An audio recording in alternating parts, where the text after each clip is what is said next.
Welcome back to Full of a Took. We're so glad to see you all tonight.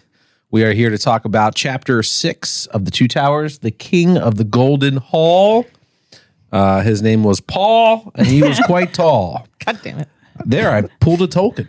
Oh, All right, that's it. That's the whole book. That's a wrap, Chapter's everyone. over. Oh, wait, I'm confusing that with Dr. Seuss.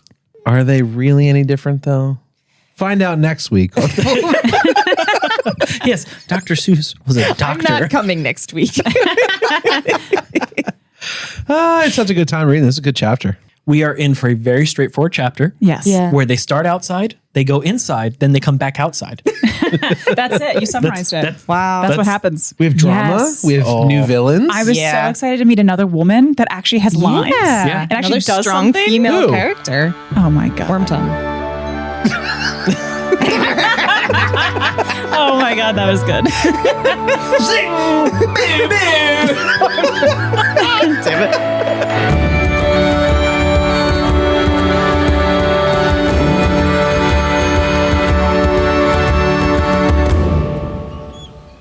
So last chapter, we returned to Aragorn, Legolas, and Gimli as they continued to track the footprints of the hobbits. An old man appeared to them in the forest and is revealed to be Gandalf.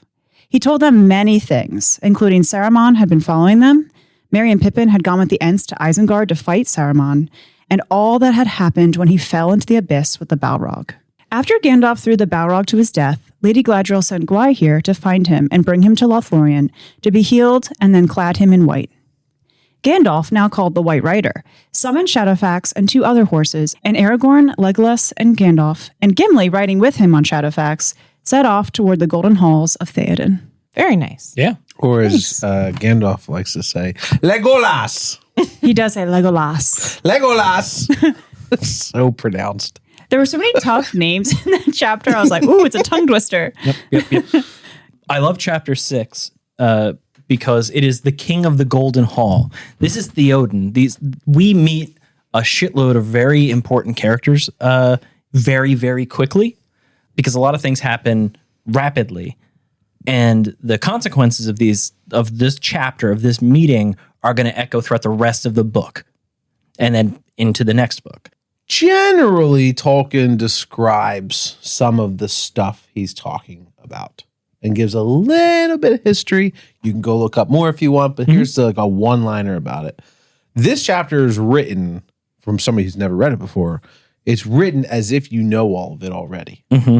Yeah. It's really interesting, you know? So you make jokes about this, but I feel like this is one of those chapters where the editor was like, no, cut all of this. Yeah.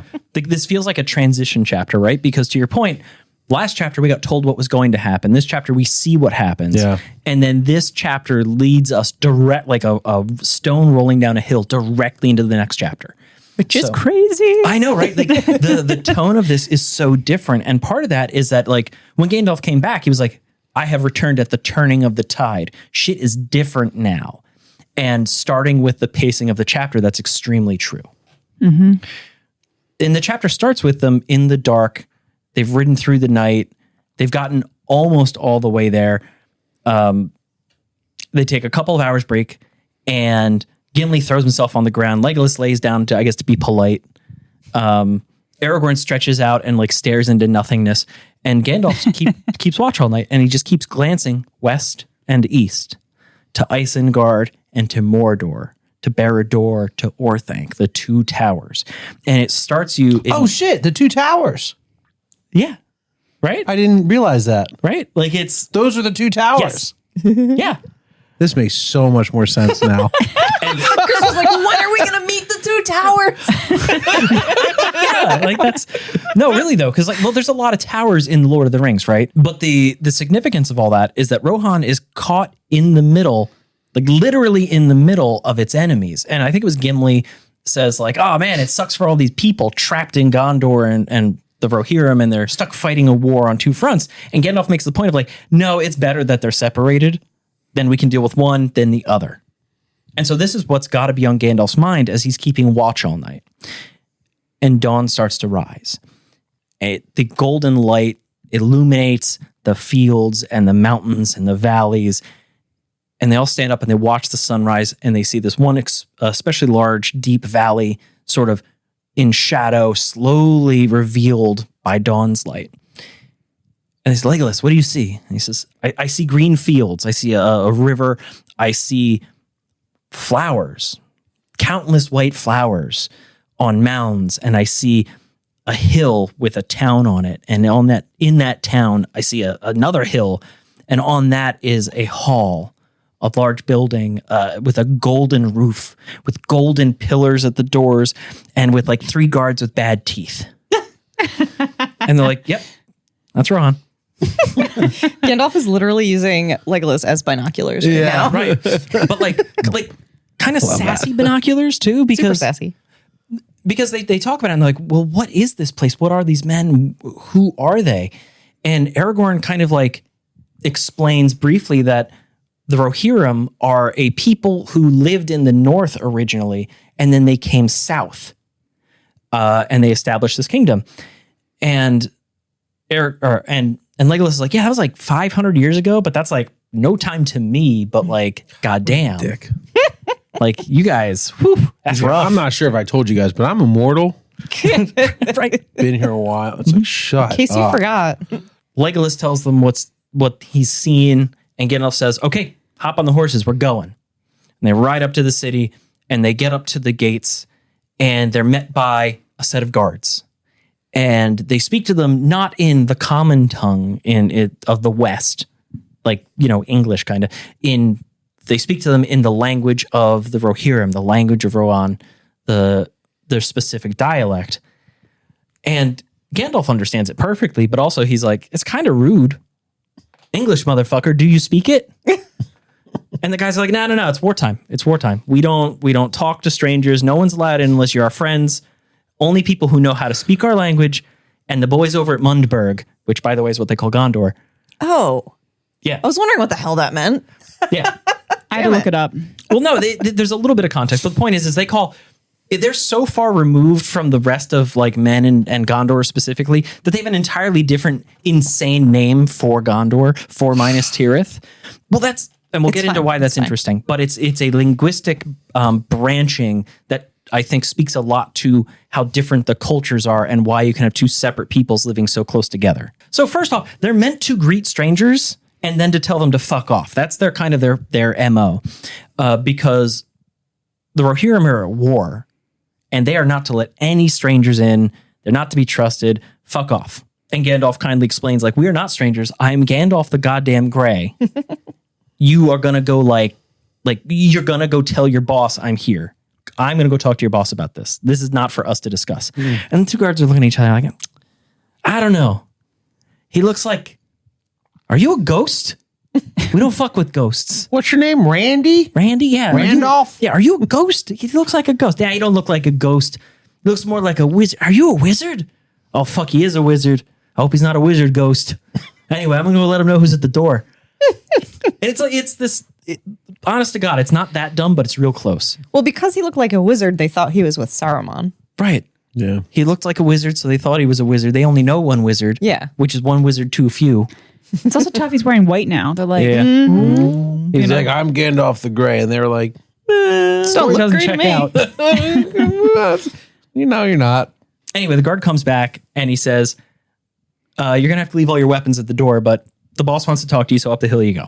So they enter the city and they take this winding path up, and they get to the top of this terrace on the inside of the city where this golden hall was. And again, it's not that the hall's literally gold. It's that it had a thatched roof that was like shining in the sun.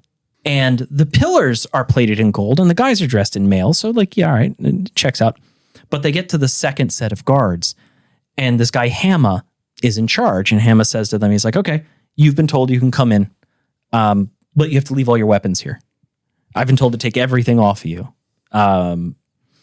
So Legolas is like, all right, here's my knife, here's my bow, here's my arrows. By the way, I got these from the Lady of the Golden Wood, so don't touch them. And they're like, no one's going to touch that shit. That is some wizard shit. We're okay here. Yeah. And then next up is Aragorn. And it's a little Karen trying to return something at like Walmart type moment because the rule is very clear. Sir, you must leave the sword. Well, I will not leave the sword. Well, why not? It's a special sword, goddammit. And I said I ain't doing it.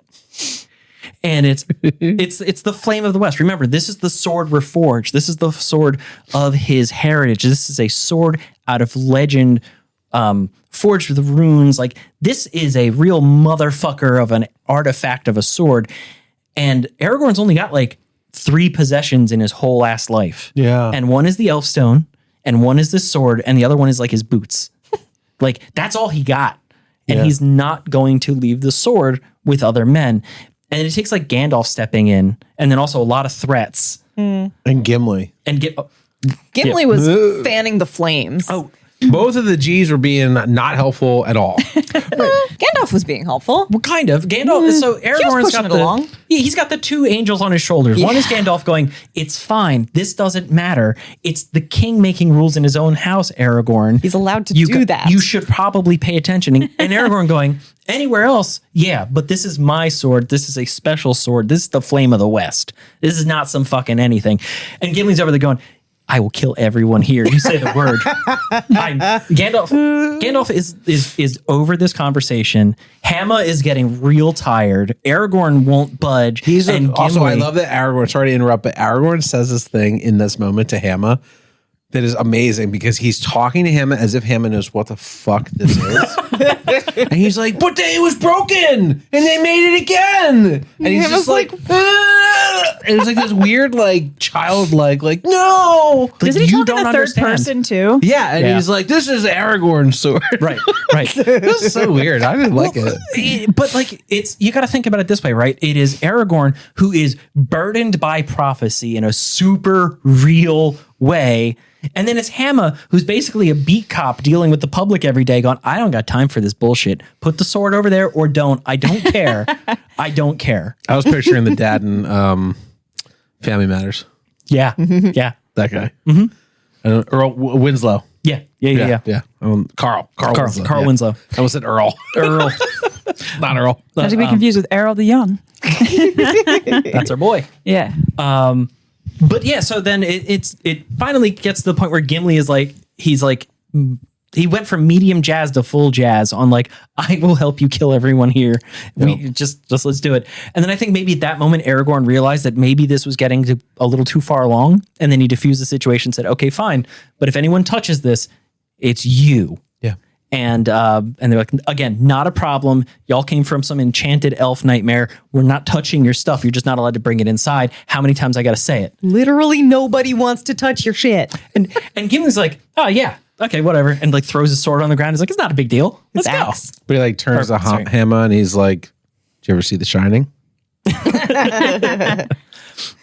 And then they want to take Gandalf's staff, and Gandalf's like, look, come on, we don't have time for this. I'm an old man. It's a walking stick. What's the worst that could happen?" And Hamma probably thinking like, a lot of bad things can happen. You're a wizard or a ghost. But again, I have no more patience for this. So in you go. And with all that, they're finally admitted into Meduseld, the Golden Hall, the seat of the king of Rohan. And this is Theoden. And they're greeted with this interior of like paved stones and carved pillars and a huge like a very tall ceiling with like windows built into it, so light is streaming down.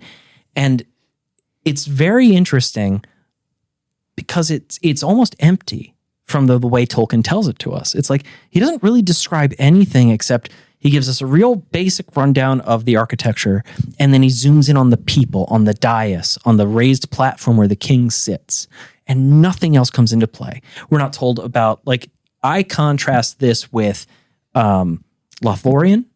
I contrast this with Rivendell.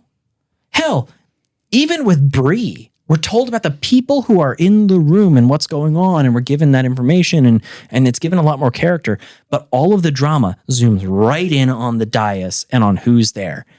First, I'll start with Eowyn, it's this woman, stern, proud, beautiful, but kind of off to one side. On the dais itself is the king's throne and the king, who is this bent, gray, bearded, like beard to his knees, bent double in his chair, an ancient man an old looking man. And then sitting next to him, this kind of pale, creepy looking guy. Creepy motherfucker. I wrote down Worm Boy. And I can't, it's stuck in my brain. It's the only way they described him is with the heavy eyelids. Yeah. So Wait, it's his tongue too, his light and a gray, narrow, long tongue. I was pale, like, thin tongue. pale. Yeah, he's pale, he's tall, he's thin, he's got a long tongue. The man is a snake. Mm-hmm. This is Grima. This is Wormtongue. This is the king's chief advisor.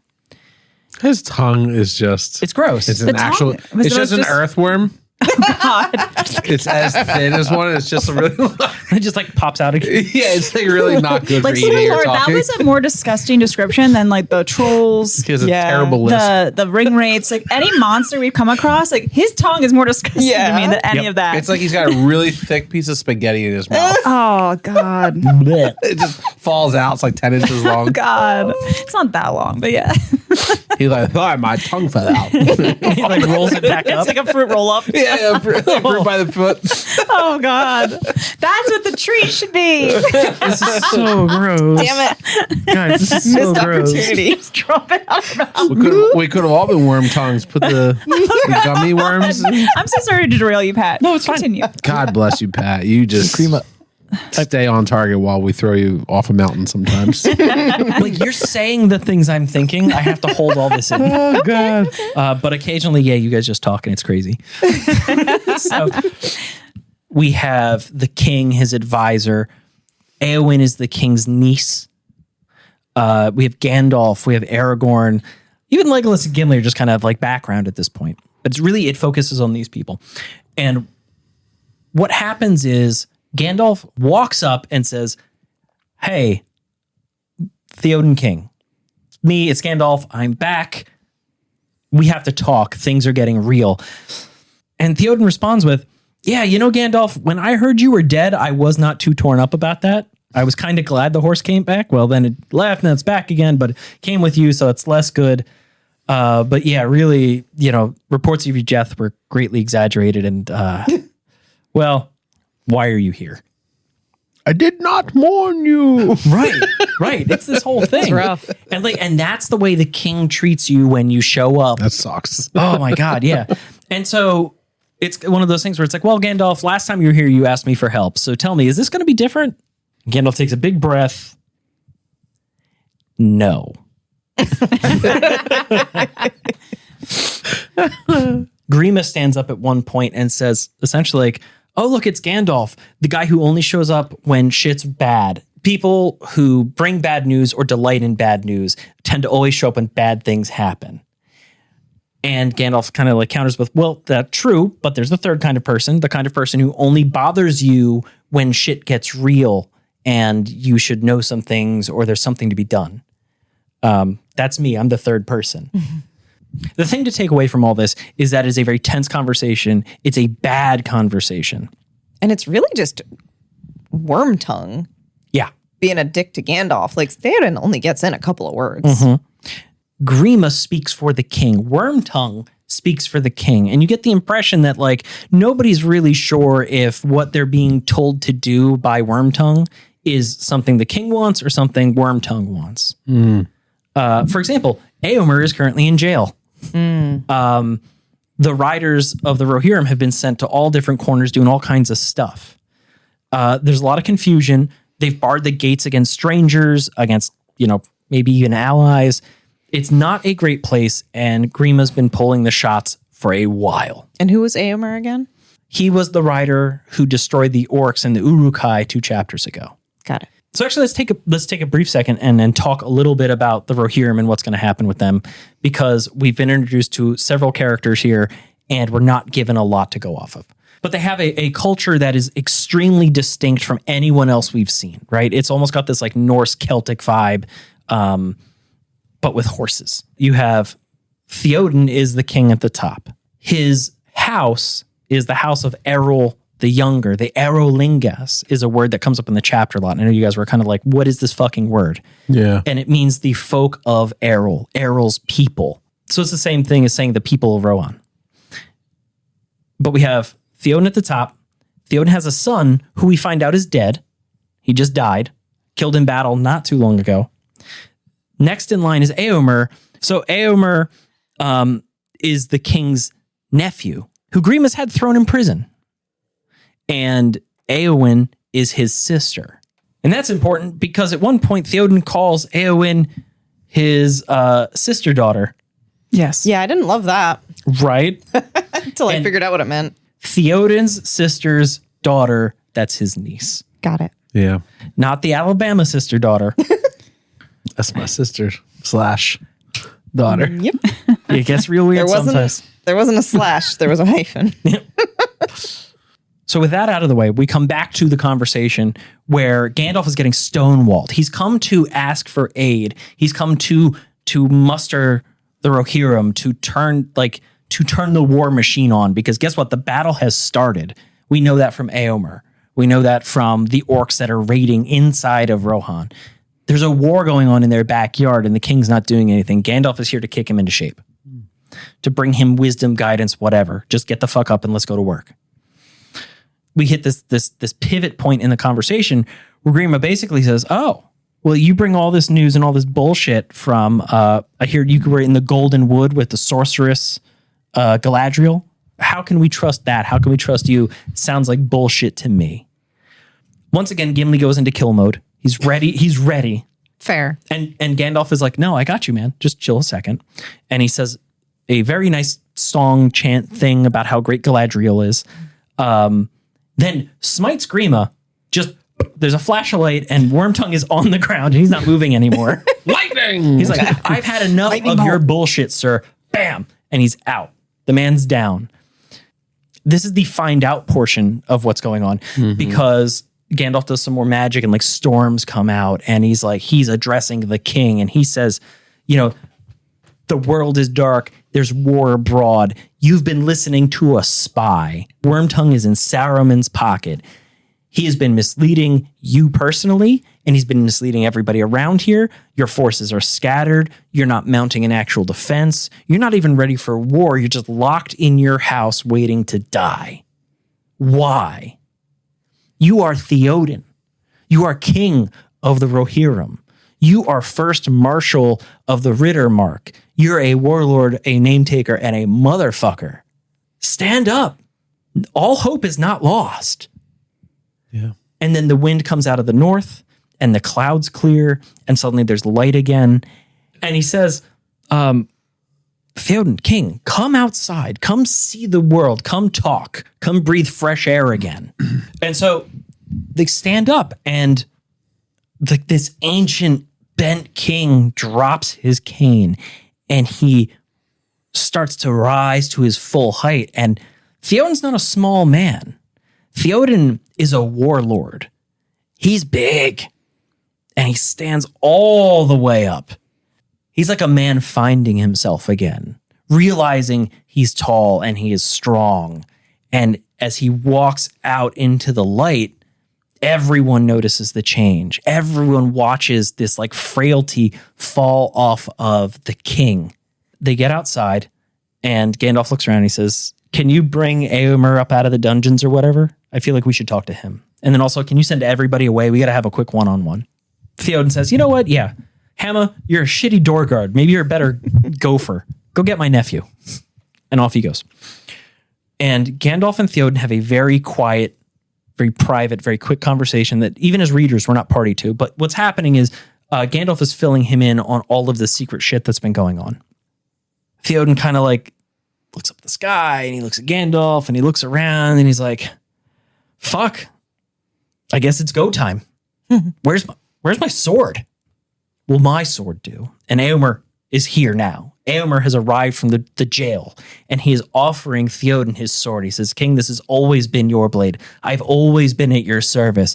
And Theoden looks at him and he looks at Hamma and he goes, how the fuck did he get a sword? And Hamma's like, I thought you said to let him out of jail, so I gave him his sword back. Go get me my sword. Okay. And off Hamma goes. And to sum it all up, Éomer's crimes are really that he has contradicted Wormtongue's orders, not the king's orders, Wormtongue's orders, which are supposed to be from the king, but which Éomer decides to ignore that little part of the chain of command. But also because he definitely threatened to murder Wormtongue. That feels fair. So he's a bitch, is what you're saying. Wormtongue or Éomer? Wormtongue. Okay, Yeah. just checking. Éomer, I would die for. Right? I don't even know this guy, but I would die for him. Excellent. No, I'm just kidding. God. And then basically at this moment though, Wormtongue comes like stumbling back out into light, and he's like, "Oh my lord, they've turned you against me. They've spoken lies to you. I wasn't here to interpret and to get between you and the bullshit. And now look what's happened. Oh God, dinner's ready. You should just come back inside, maybe." And Gandalf says like, "Oh, shut the fuck up."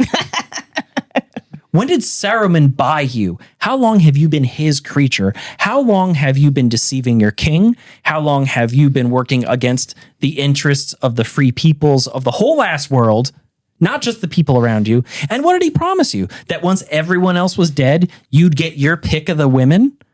And Éomer's like, yeah, that's why I was going to murder him. Which was Duh. very clearly a reference to Éowyn. Yes, it was. Yeah, his sister. So gross. Yeah. Ugh. And Grima's like, what? That's crazy. What? Are we going to just believe these guys? Right. And Theoden's like, no, we're not just going to believe them. A lot of things have happened since Wormtongue was rendered unconscious by Gandalf. One of them is that Theoden has decided it's fucking go time. Mm-hmm. And in his conversations with Éomer and then everyone else, he has decided that everyone needs to get ready. We are going to war. Like, okay, we're gonna go to war. We should make plans. No, we're going to war now. It's today. Right now. Like literally get everyone who can get on a horse. Get all the men, all the old men, all the particularly tall children, everyone, everybody.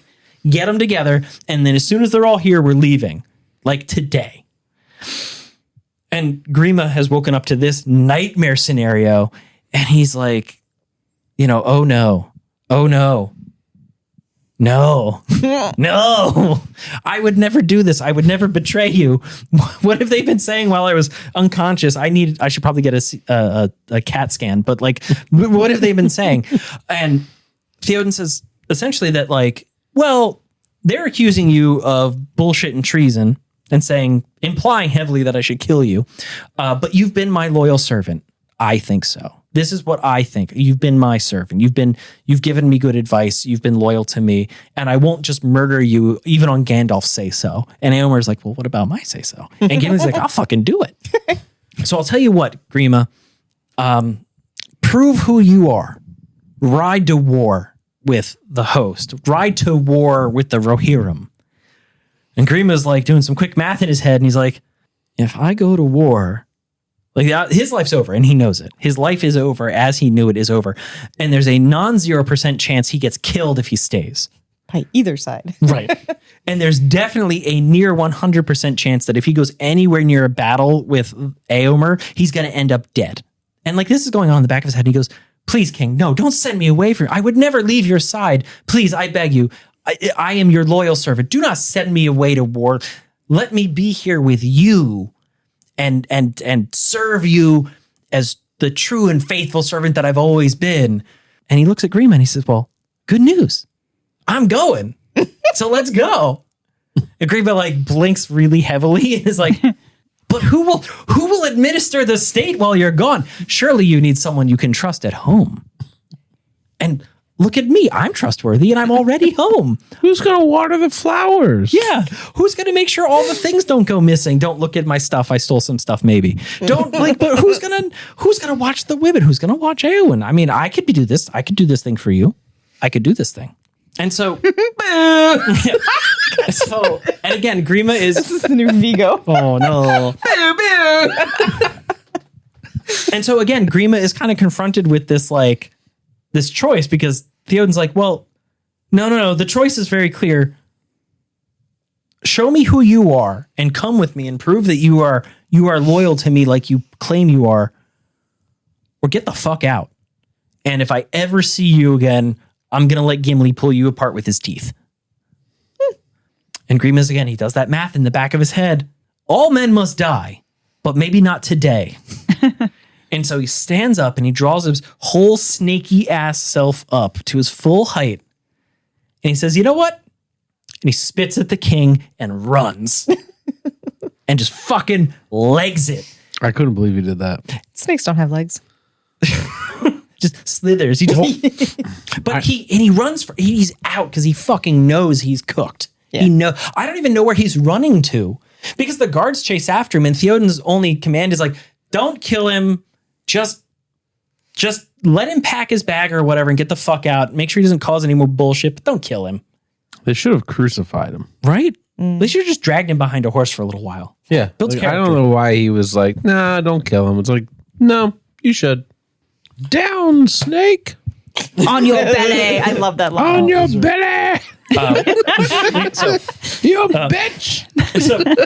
So part of Theoden's priorities are one, not murdering Grima immediately, whatever. That problem is now solved because he looks around at his assembled guards and he looks at the warriors who are coming into town. Like everybody's getting ready. When Theoden said, we are going to war, get everyone. People were fucking stoked. They were like, oh my God, we're going to do something, but the orcs killing people in our own backyard. Yeah. We're going to get out there. We're going to do something. Also, Grima's out. That is fucking great. Nobody liked him.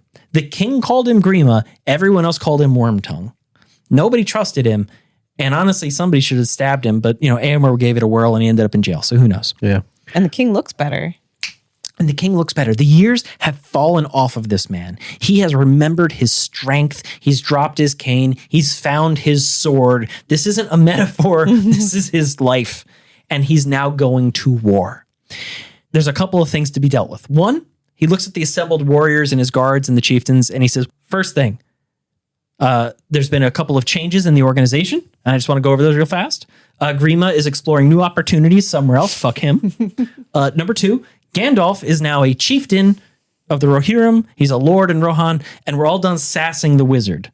I want to be very clear about this. We're all done sassing the wizard. Gandalf is cool now. Always been cool. Number three, if I die, because I'm an old man, look at me. I am going out for glory and death.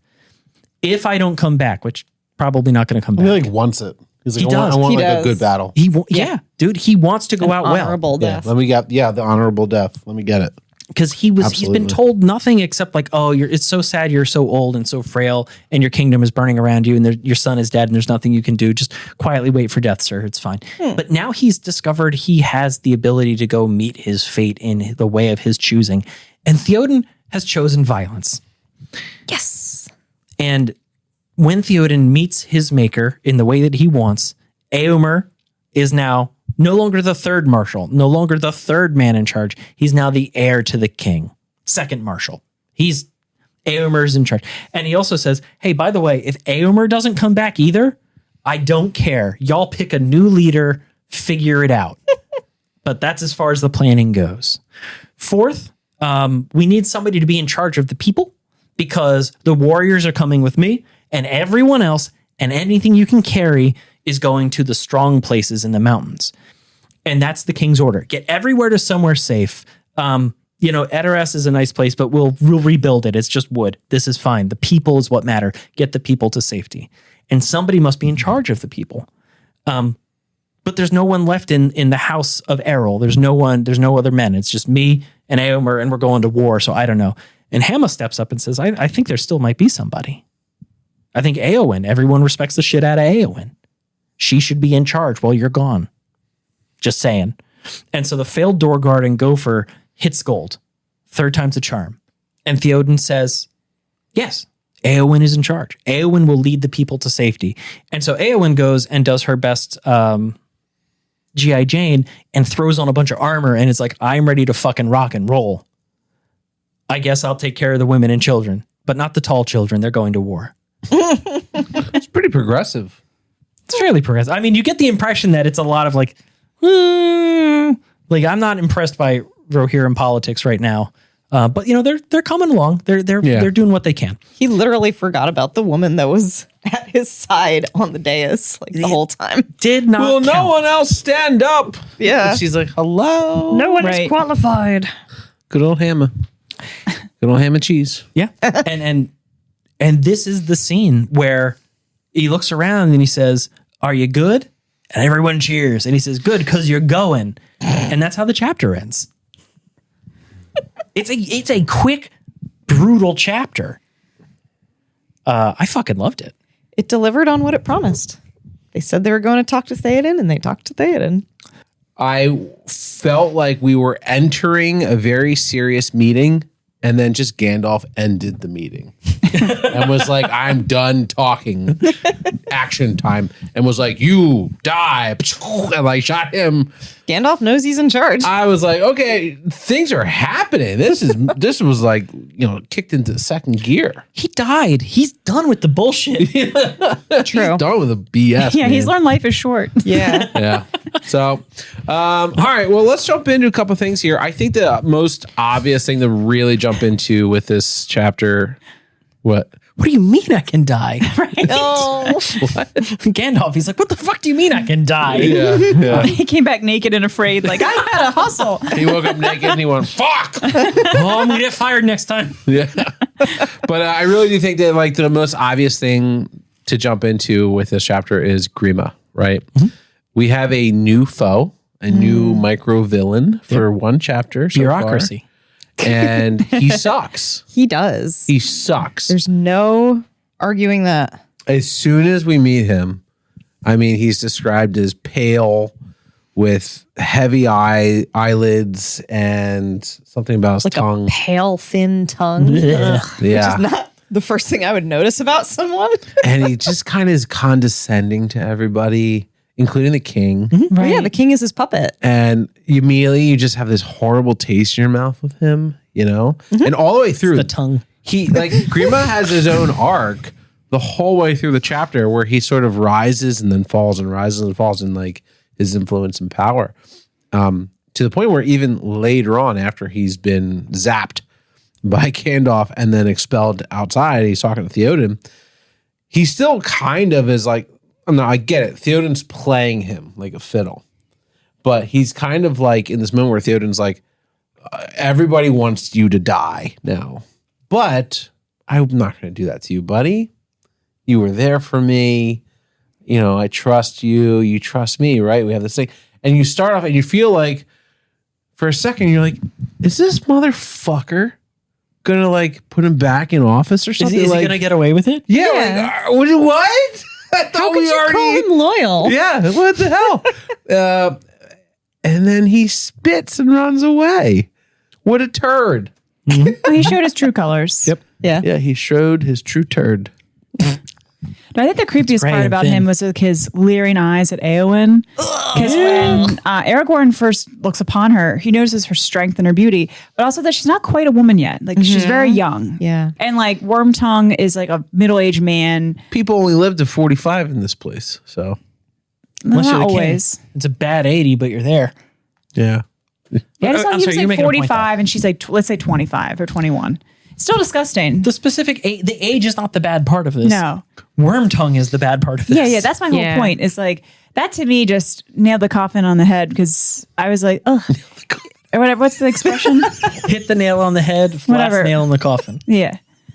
No, that was perfect. Someone just got a hammer just hitting the coffin. Yeah. Boom. Just right where the head is, just like banging it. Yeah, really. Grima's inside screaming. Open the coffin and hit him on the head, No, wait, I hated him. Shut up. You're dead. I hated him as a character, but that was just it for me. It sealed it, the deal. I Made him despise too him. I creepy. want to see him have a really grisly end. I was kind of excited they let him go because I'm like, yeah, let the enemy get I him. hope that there's a more to him. I really hope that there is. I loved his character. I mean, I like thought he was despicable and disgusting, but I was like, oh, this is so fun. I think we all have met a Wormtongue in our life. Somebody who exists to just leech off of somebody else, and you're standing there, and in your head you're going, just shut the fuck up. What are you talking about? Yeah. Somebody who's just like I think in high school they were called teachers' pets.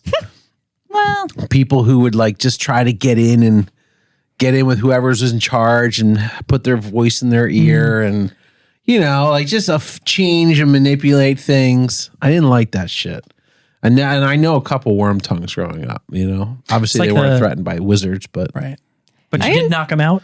But I did zap him. Good. I threw a bug zapper on her face.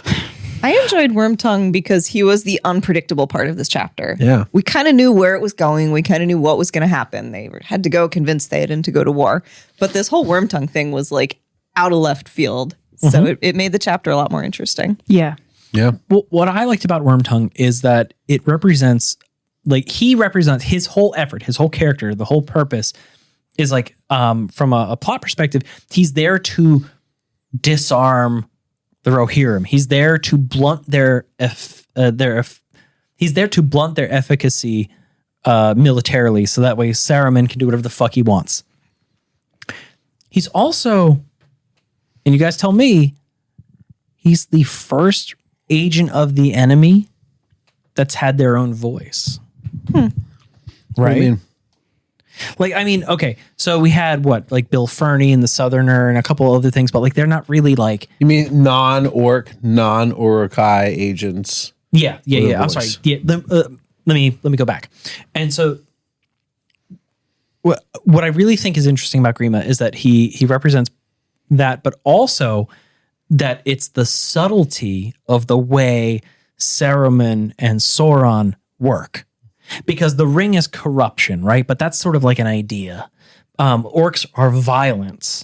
The wolves are magical violence. Like it's a world of horrors, and we're learning that the enemy has many tools. And so what Wormtongue is a very subtle tool, an inobvious one. And this is the first time we've encountered this. I had a question, I guess, that kind of is in line with that. The way Theoden changed from like this old, stooped over, like really ancient man to, it seems like he kind of got younger in front of our eyes. Did Wormtongue have like a spell on him? Like, how did this happen? Why did Theoden even trust him in the first place? To be honest, who trusts a guy called Wormtongue? And does Wormtongue have powers? Yeah, that's kind of what I was trying to figure out. If you can't answer him, you can't answer him. I don't think it came across that he has any superpowers. But it did seem like Theoden was under a spell. So this is an example of how magic in Tolkien's world can be very subtle, right? Because remember when Gimli and Legolas and Aragorn were chasing the orcs, it was like as though something was just impeding them. Something was sapping their will and helping the orcs succeed. So what you are reading into is not made explicit, but it's implied by the world and it's supported by other things we've seen. So, like, if you're in the presence of Wormtongue, there is like a minus 0.005 HP effect in the air that sort of slowly drains you. It's mostly how much lead he gets to put in your wine. Well, I want to say something. I noticed this read through. And again, like, I don't really remember the exact specifics of how he looked old and haggard and was like tired, but it was really fishy to me.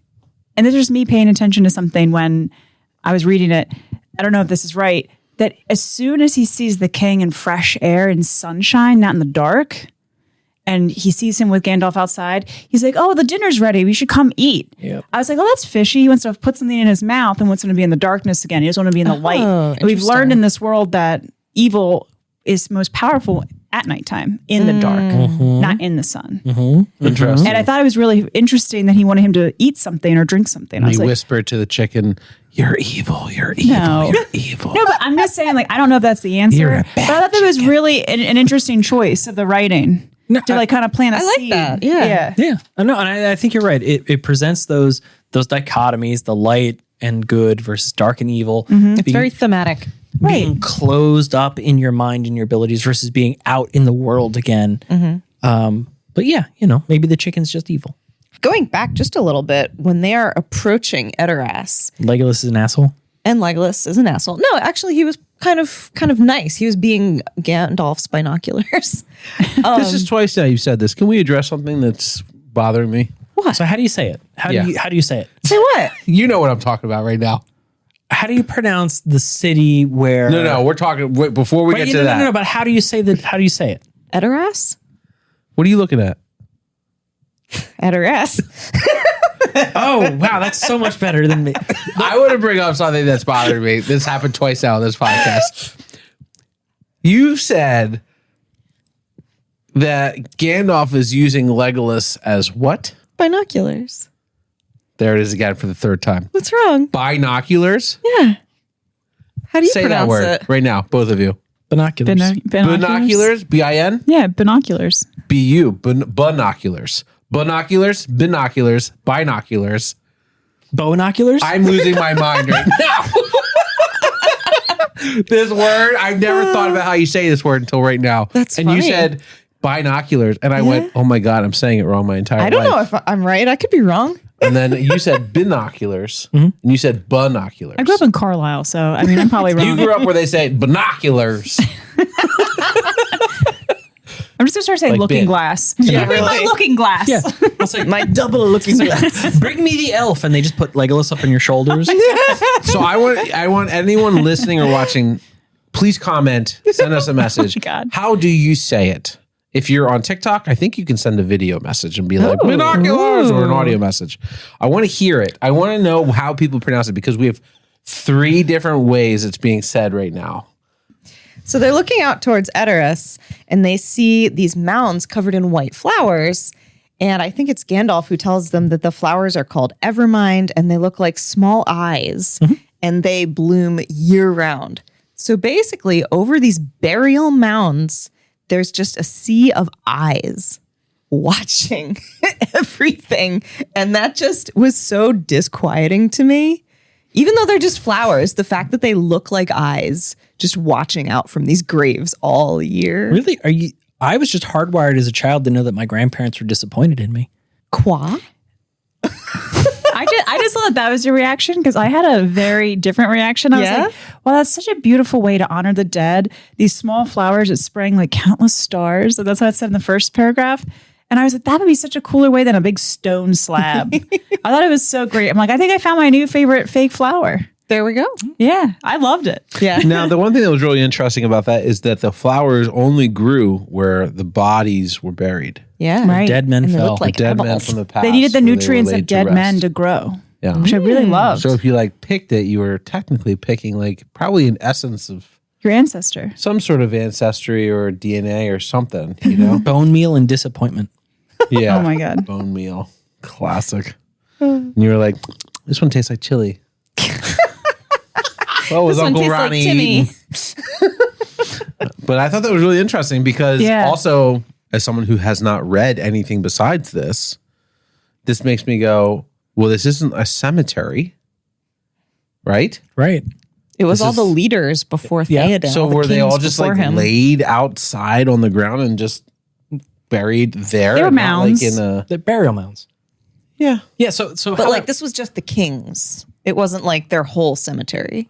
just the kings. I think so. But Yes. it's like the Barrow Downs. Remember the Barrow Downs? Yeah, but that was like buy out. You know, it's a thing. It's like you go into. You know, it.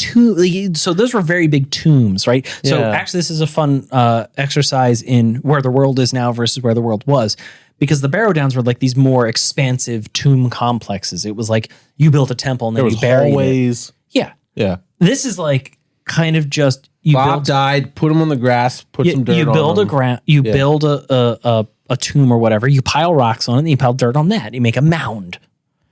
So it's like it's almost like a step backwards, Yeah, and that's where we are today. it's just interesting because it felt like it was the way it was described. Like it was almost like in the center of town. No, it was outside the city. Was it outside? Yeah, it was on the approach. But it said it was on the approach. Yeah, It- Legolas yeah. saw it.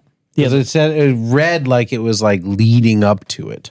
Yeah, it was. Yeah. But to the first gate, not inside the city. So as you ride up to Edoras, you have to pass through 500 years of graves, That's tough. right? So the the spooky gate guards, maybe not so spooky. I think that's cool though. Like as you're entering the city, you're honoring the kings that came before, Like it's neat, or at least you're Or looking at spitting them, or peeing on them.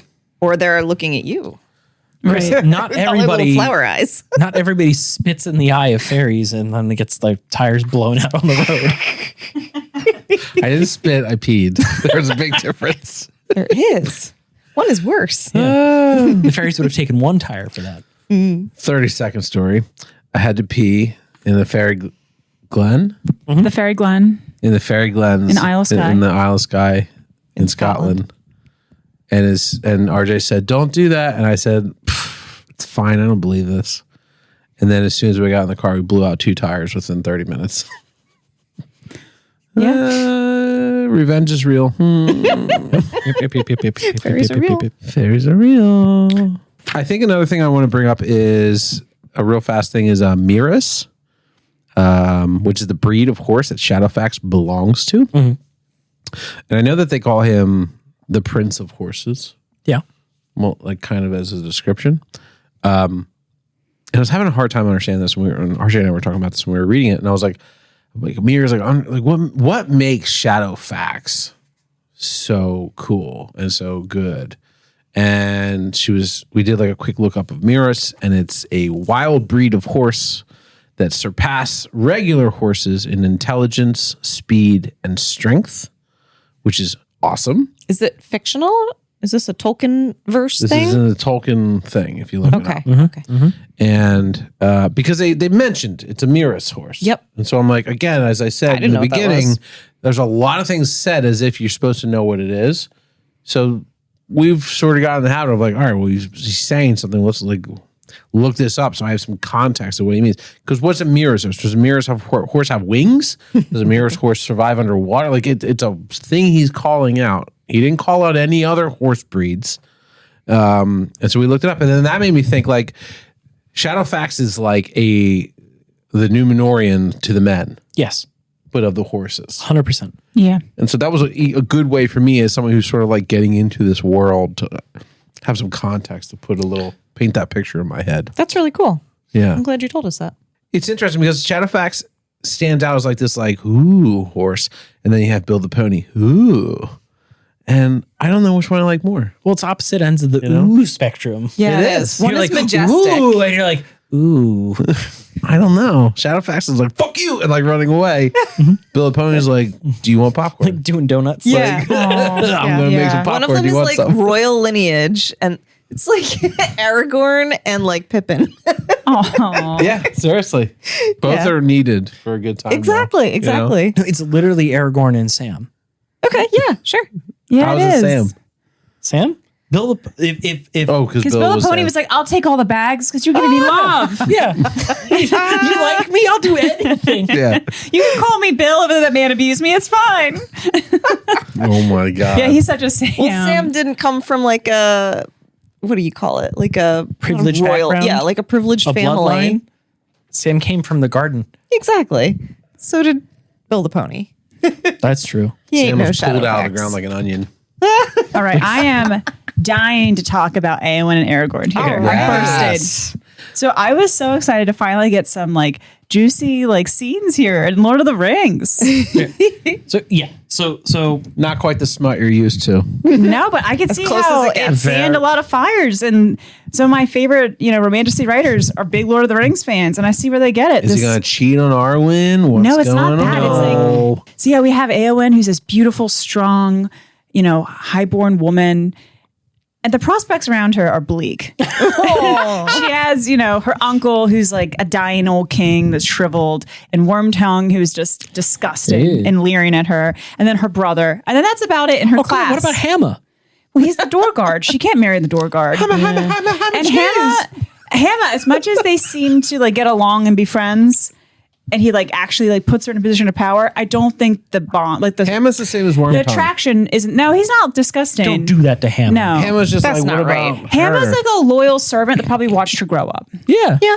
He Well, was, Hammer's he was a loyal bond. neckbeard, and Eowyn is a cheerleader. So, No. so to be fair, Éomer was gonna kill Grima Yes. for going after his sister, but only Hammer was like, "No, I respect her for her abilities." Yes. Yeah. That's Which, true. good try, my man, but it doesn't Yeah. win the prize. So Maybe they in- grew up together. Eh. So in walks in this motley crew. We have a dwarf, an elf, Gandalf the Grey White. We're not sure yet. Technically, 3 ragged wanderers, as they're described. And one of those ragged wanderers is tall, dark, exotic. And then he happens to be the king that was promised. Yeah, her eyes are shining. Aelin She's was like, trembling at you his come touch. from money? No, it's not that. It's that he is like a man above all men, and he is the promised king that has He's come regal. again. Yeah. He's this like legend from songs and stories, you know? Well, yeah, fuck. Even the door guards saw that, right? When they were talking Yeah. about, like, this is the flame of the West. This is the sword that's broken. They're like, oh, fuck me. Legends are walking. And Yeah, he he looks was like, "I dangerous. think and he's you're like, out of the storybook." exotic, and he's a ranger. Yeah. Like, I mean, yeah, of course her Yeah. heart's a pumping. Yeah. Her He's eyes got are that- shining. That, like, drifter, like, stranger danger. Yeah. And that Blood scene where was she's like pumping. serving the wine for her uncle, and then she's like, allow me to like Aragorn. I'm like, okay, how long has she been working those moves? Yeah. You know what I mean? What did they like brush their hands together for a moment? And he's like, he felt her tremble. I was like, ooh. I was But like loving it. he noticed her, but then he got like a cloud over his face. Because he his heart like, can't be given away. can't do this. Yeah. And it was a bummer because I think he saw the potential of what could have been if he wasn't already madly in love with Arwen. Yeah. Yeah. And that would have been a perfect match for him. They both are for both of royal them. Yeah. bloodlines. Yeah. Both Still could mortal. I don't think so. Well, I never say never. I mean, he's in love with Luthien come again. Like he's done. Yeah, the man He's is... in love with an old lady. No. Oh, that is... She's the epitome of what woman is. She just looks really good for her age. But he's also really old. He's like, what, 75? Yeah. He just looks really good as well. So maybe full Eowyn head is the of one hair. who's fucked up here. No, but I just love this She's gold scene. digging in the wrong fucking cemetery, dude. Oh my God. She wants a nice man to ride into sunset with. He is sitting on the edge of the sunset. He's ready to go. Well, he's a warrior and He's a he just king. wants to keep riding into war. Yeah, but it's not like he's like a young buck. Yeah. But I did Legolas- get a kick out of I that. like that we're having all of this discussion in the shadow of Theoden. Yeah. It's Yes. like ancient beyond words, but just looks it until like he wakes the fuck up and is like, I like to kill things. Now I'm only 75. I got to be honest here.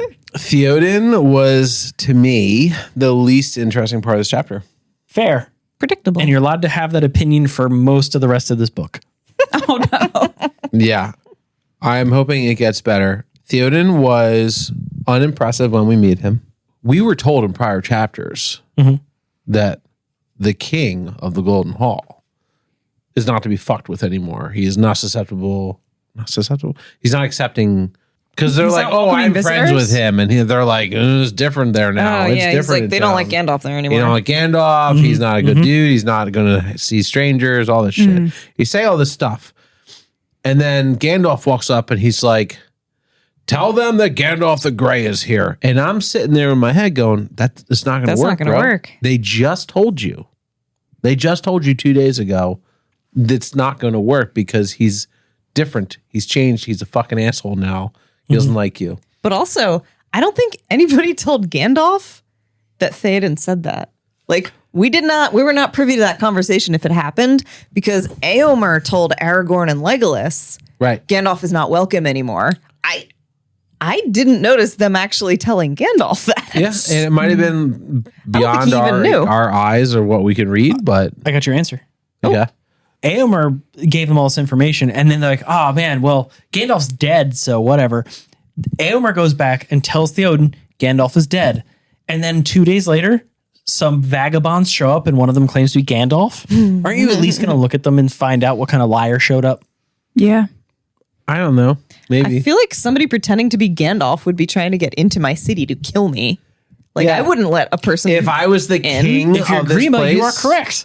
If I was the king of this place, and even if I was under the impression that Gandalf was dead, and then they were like, someone claiming to be Gandalf is here, and I didn't like Gandalf, the last thing I would do is be like, give me one-on-one time with him. Bring him up right here to me. Instead, I would be like, no, I'm going to walk out on my balcony and he can be down there and I'm going to look at him or something. You know what I mean? It just felt like very like, all right. How convenient that the king is willing to see you. And then you go in there, you know, it provides good fodder for the fucking hammer shit with like handing in the weapons and all that stuff. But to your point, yeah, this does feel a little constructed. And I think it goes back to what I said earlier, where this is a chapter where this chapter is a transition point. This takes us from one place to get us to somewhere else. And to your point, Tolkien's editor was probably like, we got to cut somewhere. Yeah. And so instead of getting a very long, drawn out thing, we get all the most important points in a couple of pages, a couple of paragraphs, a couple of characters interacting in 15 minutes of narrative time. Yeah. And now the whole complexion of the story has changed. Yeah. So yeah, it is different. It's very, very different. The pacing is different. The presentation is different. The interactions are very different. It serves a lot of purposes, and it's still good writing. It's still entertaining. It's good. It's still And you know informative. what? This chapter moves. You know, for being a chapter that primarily takes place in like a basically an afternoon, right? Mm-hmm. It's like a singular day of like events happening. Less than that. Yeah. Because you from the Like it time still moves pretty fast. I think this moves faster than Merry and Pippin across several days with the orcs. yeah. You know, in terms of the And the writing ends. stuff. And the end. Oh my god, especially the end. Jesus Christ. I found myself on Craigslist in the middle of reading that one. Oh my I God. didn't even know I was doing it. I came to and I was like, oh, oops. Craigslist, delete. Quick beam. Who? What the Back fuck? to the chapter. The one thing I actually really loved about this chapter was that Theoden, when he like comes to, he kind of finds himself again, becomes this like big emboldened king again. He's walking around, his shoulders are moving. He's got the sunlight. He's like, Gandalf, want some gifts? He's like, how about all your guys want some shit? Want some free shit? And he starts handing stuff out from his kingdom. And I love that moment. It's so fun. Go in the basement, pick out what you want. He's like, yeah. He's like, you brought a bunch of homeless people with you. I can put some like clothes on them and shit.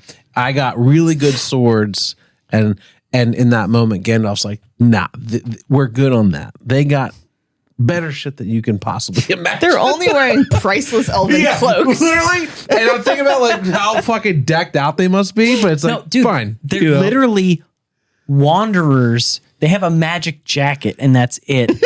And Theoden is like, we're going to war, right? You can't wear your best underwear. No to go more fight. Robin Hoods. Right. Yeah, they all the cloaks and shit. Yeah, no still. more Robin Hood shit.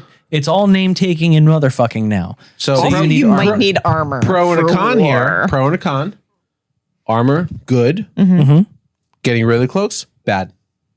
Getting what? Rid of the cloaks. Oh, Well, they no, don't get rid say of the they get rid of the cloaks. They just say they put armor on with underneath. it. Keep these cloaks on, guys. Yup. They know that. Jesus Christ. I don't know. Do they? Do you think, okay, so with as terrified of Galadriel and the Golden Wood and Lothlorien and elves generally that like all these people seem to be, do you think if they left anything laying around, someone would be like, no, wait, please don't, no, you need to take that with you. Or would they be Also, like, do you "Let's think just that burn this place Galadriel down"? cut the cloak for Gimli to be his size? Heck yeah. Oh yeah. Or is he dragging a 3-foot? He has a train, like a bridal train. That idea. Oh my God, the hobbits Yeah. are like dressed in sails. Yeah. This is fun because as a group, they've only received gifts one other time. Yes. And it was like, it was from Galadriel. So they're magical things. They are things with great deeper meaning. And Theoden is like, God damn, we ride into war. Pick some armor, some helmets, some shields, whatever the fuck you want, but we're going. And Take some hand-me-downs. right. You guys joke because it's like, oh, this is like hand-me-down garbage, whatever. But for context, armor and weapons and shields and all the rest of it, those are things only rich people can afford. Everyone else goes to war with whatever they have on. Yeah. And whatever they have. So if you're like, oh, you're going to go fight, but also you have body armor, you have a shield, you have a good horse. I know this is probably not the same, but I just saw an interesting like TikTok video this week where somebody was figuring out the price of armor, how much it would be in today's money. Yeah. And it was an average set of armor was like $200,000 or $150,000. Whoa. Yes. That's kind of it. Hot damn. Like just a suit of armor. Yeah. Wow. This is going to be a very quick historical diversion for everybody. But like that was the whole point of knights. Knights were warriors, and in return for service and war, they were given land and people to rule over, specifically because those people had to provide him with an income so he could buy weapons to fight war. It was a cycle. And so what Theoden is saying is like, even though you guys don't have any responsibilities to me as king of the Rohirrim, I'm still going to arm you. I'm going to give you a shitload of I'm very gonna give you $1 important million stuff. worth of stuff right now. Yeah, I'm going to kit you the fuck out like my own people don't even have. Yeah. Interesting. It's a real gift. Even as a hand-me-down. He's You like, know what else is a real gift? The figure 8 horse doing fucking 260 mile an hour Shadowfax when they go to try to fucking find him. dust storm out in the fields. Because I didn't address that, but one of the other Donuts things, out in the pasture. because like one of the things that they do when Theoden says, like, hey guys, there's been some changes, is like, by the way, Gandalf is cool now. Also, Shadowfax is actually his horse now. It's not a loner. Oh, it's a real horse. That was a gift. Yeah, and Yeah. Gandalf's like, oh, thank God, because I'm going to do some real ill shit, and I would hate to bring someone else's horse with me. But Which now is that nice. He's like, what do you want? And he was like, I want the horse, dude. and everybody's like, well, where is the horse? And they're like, out there doing donuts at 300 miles an hour. Yeah. Yeah, he wouldn't let anyone touch him besides Gandalf. I love that. And then he whistles for the horse, and up he comes. Yeah. It's They just have a like bond Breath of of the love. Wild. And it's like, dude, just cuts to like Motley Crue. Hell yeah! And he's like going in the dust storm. The horse singing to itself. Yeah, like this horse is a bat out of hell To the danger zone. and everybody's like, past him. They're like, this is crazy. And he's like, that's my boy. My boy. My wild feral boy. Oh my. Good old SF. All right. Did anybody remember the very last sentence? No, what was it? It was such an ominous like way to end the chapter and very different. They're like, we're going off to battle. We're all kitted up. Shadowfax is getting ready. And the very last sentence is, far over the plain, Eowyn saw the glitter of their spears as she stood still, alone, before the doors of the silent house. And immediately I got filled with dread and was terrified. I'm like, oh shit, Wormtongue is coming back and she's all alone with the women and children. I was like, no. I don't know. And then you flip the next page and it's like chapter 7. I was like, no, that's it. They're going to leave us hanging. I was so disappointed. It left us with just her by herself in the silent house. Yeah. Just watching Aragorn ride away. Yeah, and her job is to get everybody out of there. Yeah. To the stronghold. Yeah. We'll see. We'll see. Best of luck, bitches. Yeah. One of the things that happens in the chapter is when Theoden's like, okay, we're going to go to war and like, we're going to do this thing. By the way, I'm going to have a guest room made up for you. You get dinner, whatever. And Gandalf's like, no, we're going now. Yeah. So they had to turn down a meal after like sleeping out in the open and not really eating a whole lot for a couple of days. Sucks. What would you have asked for if you could have had food at that moment? Oh, mutton. Really? Really? Fucking pizza rolls. Oh my God. I'd crush a whole pizza. Dude, you crush a whole pizza and that would be good, but just think about a whole tray of fresh, crispy pizza rolls. Right out of the oven. The little fucking dicey guys with the little... Am I allowed to have a meal or does it have to be only one thing? Anything What are you they, want. Totinos or something like that? Meal. Yeah. Those guys? Oh, Yeah. This is some have pepperoni in them. This is so specific, and it Some won't be have rats in shocking for things I said before on the podcast, but I want some fresh baked warm bread with like a sea salt homemade butter that's like spreadable, and a Roquefort salad, and a shrimp scampi pasta. Sounds great. That does sound wonderful. And then I'd be ready to go. You know you're getting older when you hear someone talk about food and you just get a boner. And you're like, that sounds like a great meal. Yo, I'm so hungry. I'm excited. No, I've changed my answer. Okay. Wait, no. what's You yours? didn't give an answer. He said pizza. I said pizza. Oh, okay. But, no, you I see- feel like, yeah, knowing that it's probably going to be my last dinner, I would go for like the nice steak dinner. Nice. Yeah. Nice like tenderloin or something. I want like Ribeye. right there, right? Yeah. You and I are made for each other because what pizza is my first instinct, but when I search my heart, what I really want is like a steak, but just like on an Italian roll. And I want to eat that. And then I want like, I don't know, a pint of good whiskey, and then probably like 3 good slugs of NyQuil. Before you go into battle? No, before I go to bed. You're not going to bed. They're going straight to battle. Oh, Yeah. definitely a quart of NyQuil. Okay. That'll be a short My battle. God. It's okay. You just fall off your horse. So, Chris, are you sticking with pizza rolls? In the Golden Hall, they can make you anything. Kitchen staff is waiting It on would hand and be foot. a half a pound of tater tots. Ooh, I'm changing It my would answer. be a ribeye with a really good sear on it. Ooh. It would be Au jus sauce? definitely fuck some yeah. It would be a side of meatballs and spaghetti. It would be a starter of some asparagus and garlic bread. Green, very progressive. Yes. And it would also be some fresh wormtongue. Blech.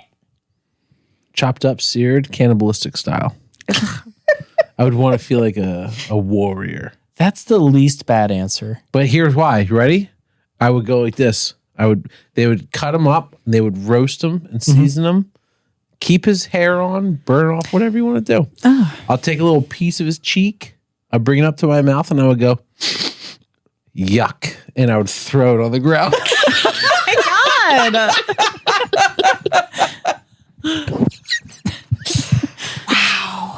I mean, I respect the energy, but It's like, fucking dark, dude. Chris, I think you're the bad guy. I loved it. I said I loved it. I'm into bad guys. Let's go. Yeah, when you show up to the king's house and the king's like, I'll cook you anything you want, what you want. And, And you're I like, go, him. That guy. I want sins. Cut him up, put some pepper on him, a little hot sauce, and then I'm going to turn him Throw down him on after the he's floor. been sacrificed. Ew. Ew.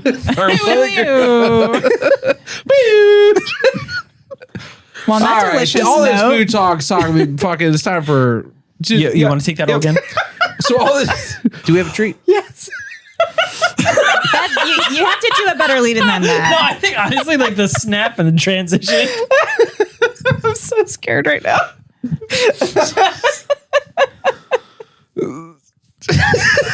Do you know what didn't have feelings? What? Our treat. Well, I can't be sure of that. What? What? What is it? So this week's food for thought is all about Wormtongue. Oh, God. Right? We've got some worms and dirt here, the classic kids treat, but made with homemade pudding because I couldn't not. And of course, we have gummy worms on top. So for me, the gummy worms are for Wormtongue, and the dirt is where I expect he will end up. I love it. I thought you were going to take this a different way and say worms on top and cow tongue in the middle. Oh, And I was like, this is getting interesting. It's like Fear Factor. yeah. What are like we going to raw make you tongue. eat Oh, next? yeah. Well, luckily, it's just chocolate. Just so- chocolate. You should be good. The Latino culture eats cow tongue all the time. I'm aware of that. I still It's don't want delicious. to eat it. Have you had it? Yeah. Really? It's What's it fantastic. taste like? Like chicken. Kisses. He said like chicken, and you said like kisses. He said chicken. You said like kisses. kisses. He said like chicken. He said like chick kisses. You're lying to me. I said kicking. Still lying. All right, tell me about this. I just did. She just did. I have nothing left to say about it. I can't tell if I want to eat the dirt first or the worms. Oh, my God. I mean, there's some worm tongue just Can you explain to me what the dirt is? staring right at you. Okay, the dirt is crushed Oreos. Okay, now that's Ooh. better. You know that's gonna be good. Now I'm feeling a little more into it. Okay. I thought it was just dirt with Oh yeah? gummies in it. You thought I just went outside and sprinkled a little bit of soil up in there? Well, that's some good Well, let's soil try if it. it's outside.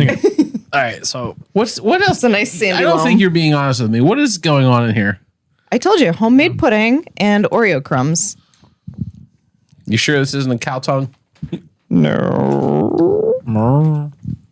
Wow, the homemade pudding is so good. Thank you. God, I fucking love pudding. These worms are very chewy. Yeah, that's the point. I just swallowed it whole. I couldn't bite through it. What did that feel like on the journey down? He dropped his spaghetti down my throat. No. Oh, Christopher. No. This is very tasty. I do not enjoy the feeling of worms in my mouth. It makes me think I'm eating a real worm. Excellent. Yeah, it's creepy. Oh, Laura's put these in these like fun. What are these like clear glass? These glasses are cups.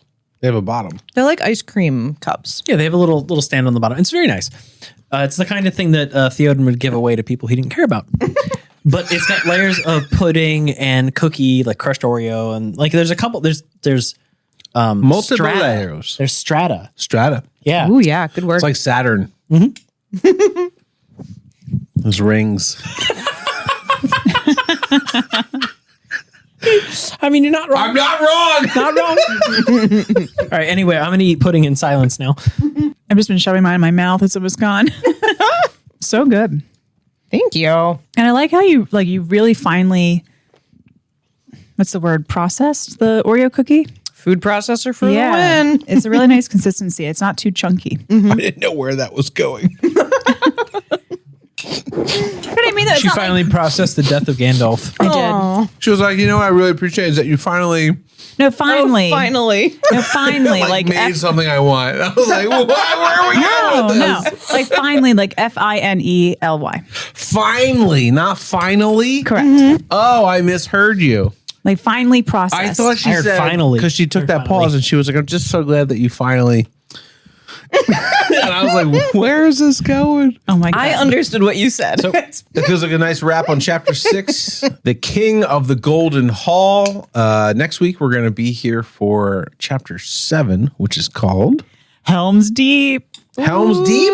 I know can't that. wait. I know Helm's Deep. Oh, yeah, you do. Okay. This is interesting. I'm excited for the next chapter then. Well, we got a nice introduction to it when we saw War of the Rohirrim. Yes. So like, I'm pumped. I already know what it is. I know what it is. I don't know who Helm is, but I'm excited about it. Yes, you do. Old I murder do know hands. who Helm is, apparently. I was wrong.